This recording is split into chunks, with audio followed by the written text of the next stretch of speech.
Bonjour à toutes et à tous. Je m'appelle Maxime Chamiard, je travaille à Impulse Partners et je me suis donné comme mission personnelle de rendre concret l'application de l'IA générative dans les entreprises du BTP, et ce, à travers des cas d'usage et des besoins opérationnels qui me sont remontés. Je les illustre notamment à travers des vidéos courtes, façon démo. Alors si vous êtes prêts, on y va. Bienvenue dans cette vidéo démo pour valoriser un document de prévention écrit par l'OPP-BTP avec l'IA générative.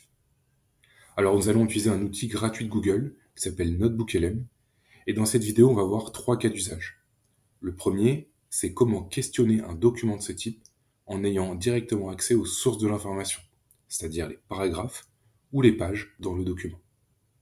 Deuxièmement, comment créer un podcast audio, que ce soit en français pour cette vidéo ou bien dans n'importe quelle langue, si par exemple nous n'avons pas le temps de le lire ou si nous n'en avons pas la capacité. Et enfin, troisièmement, comment créer un QCM pour des objectifs de formation et ou de bonne compréhension du document. Donc nous voici dans l'interface de NotebookLM. On y voit quelques espaces qui sont déjà créés. Alors on va appuyer sur le bouton créer un nouveau. On va venir importer des sources directement. Donc en appuyant soit sur le bouton à gauche, ajouter une source, soit c'est automatique. On vient ajouter le document PDF qui nous intéresse. Donc là en l'occurrence le guide de l'OPP-BTP. Ce qui est intéressant de voir ici, c'est qu'on peut mettre jusqu'à 25 sources. D'accord, on peut mettre des PDF, on peut mettre des Word, on peut mettre plein de choses. Et automatiquement, notre NotebookLM nous propose une synthèse du document. Et ensuite, dans la barre de chat, on peut lui poser des questions. Donc les questions qu'on souhaite, et vous avez même des questions qui sont suggérées juste en dessous. Et dans les questions qu'on souhaite, je lui pose quels sont les risques finalement principaux énoncés dans ce document. Et donc vous voyez sa réponse. Ce qui est intéressant aussi, c'est qu'en complément de sa réponse, il met ses sources de données. Où est-ce qu'il va puiser cette information? C'est symbolisé par les ronds gris avec des chiffres. Quand vous cliquez dessus, vous pouvez aller au paragraphe du document. Une autre manière de comprendre le document, c'est ce qu'on appelle les cartes mentales ou le mind map. Certains peut-être d'entre vous sont plutôt familiers avec cette méthode.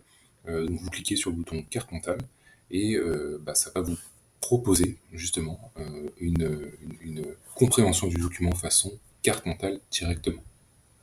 Voilà, là c'est fait. On va cliquer dessus et vous voyez que il a créé le document, il a créé la carte mentale en mettant un sommaire. Puis s'il y a une rubrique qui nous intéresse plus qu'une autre, on clique sur le plus. Parfois il y a des plus, il y a plusieurs niveaux. Et puis dès qu'on arrive à un questionnement sur une des briques, on clique simplement sur la brique et automatiquement ça vient poser la question dans le chat. Et là, encore une fois, NotebookLM vient finalement essayer de comprendre le document et vous restituer l'information. Alors évidemment, ça reste une IA générative, donc il faut toujours vérifier l'information, mais NotebookLM fait partie des outils qui sont un des plus performants sur le sujet. Maintenant, pour le deuxième cas, si on veut créer un podcast audio, par exemple, on clique en haut à droite, générer un résumé audio, et avant de le générer, on appuie sur le bouton personnaliser, c'est là où on va mettre ce qu'on appelle notre prompt, donc on va lui dire ce qu'on veut exactement. Donc là, j'ai écrit quelque chose de très généraliste, n'étant pas préventeur, mais voilà, donc on peut typiquement lui demander de se focaliser sur tel ou tel risque, ou telle organisation de chantier, ou table de chantier, tel ou tel sujet. Et puis on peut aussi lui dire, alors de base c'est en français si votre interface Google et votre compte Google est français, mais vous pouvez lui demander de le faire en anglais, vous pouvez lui demander de le faire en polonais, en turc, n'importe quelle langue. Il va créer comme ça deux avatars digitaux, deux IA qui vont se parler entre eux sur le document et par rapport au prompt que vous lui avez mis.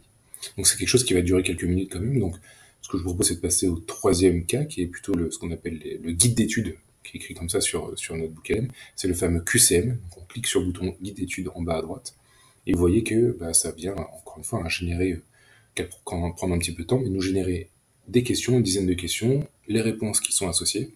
Et ça, c'est intéressant quand on veut l'utiliser, par exemple, pour faire de la formation ou en réunion de chantier, peut-être pour anticiper ou poser des questions avant qu'on commence le chantier. Mais aussi, vous pouvez prendre ces informations-là et les intégrer dans un autre outil pour générer, par exemple, des slides ou des visuels. La génération de notre podcast est maintenant terminée. Je vous propose qu'on l'écoute. Bonjour et bienvenue dans notre exploration du jour. On va parler sécurité, un sujet vraiment essentiel sur les chantiers. Plus précisément, la sécurité quand on travaille près des réseaux électriques. On va s'appuyer sur un guide de l'OPP-BTP pour ça. Oui, bonjour. C'est un sujet critique. Les réseaux évoluent, on modernise beaucoup l'éclairage public, par exemple, et du coup, on se retrouve souvent collé aux lignes électriques, parfois même des fils nus, et là, le risque est majeur. On a malheureusement vu des accidents parfois mortels. Donc l'objectif, c'est clair, bien comprendre les règles pour bosser en sécurité. Exactement.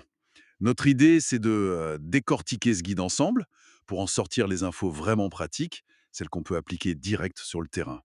Pas de blabla inutile, juste le concret. Alors pour commencer par le commencement, le danger, il est où exactement? C'est quoi ces fameuses zones autour des lignes? Alors, il y a principalement deux zones qu'il faut absolument connaître.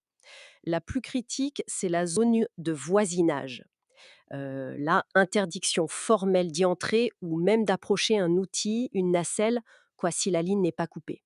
C'est 3 mètres autour des lignes basse tension, la BT, et haute tension A, HTA. Voilà, je coupe volontairement à 1 minute 13 du podcast. L'idée, c'est pas de vous passer les 6 minutes de podcast, c'est plutôt pour vous montrer le potentiel et l'intérêt de l'outil pour votre métier.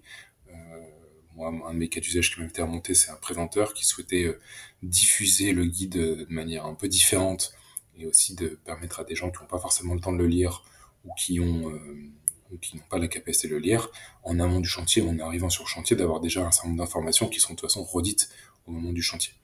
Et donc, c'est intéressant, c'est que là, il a envoyé ses podcasts à ses collègues, à ses salariés, pour qu'ensuite ils puissent l'écouter dans la voiture, notamment dans le camion, entre leur domicile et le chantier correspondant. Voilà, un grand merci d'avoir suivi cette vidéo.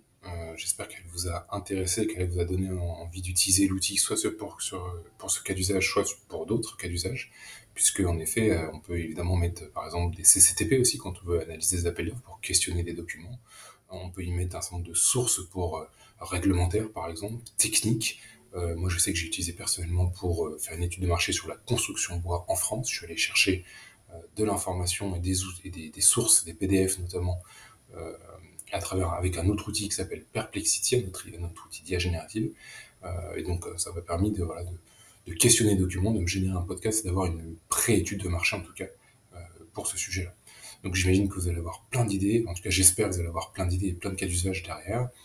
Si ça vous intéresse qu'on aborde certains sujets, certains cas d'usage, bah, n'hésitez pas soit à l'écrire en commentaire de cette vidéo, soit à nous envoyer un message directement et à m'envoyer un message directement à mon email ou à mon numéro de téléphone. Et puis voilà, si vous souhaitez qu'on aille plus loin, qu'on discute, bah, n'hésitez pas, avec plaisir. Je suis là pour ça. Reste plus qu'à vous souhaiter bonne continuation et à bientôt.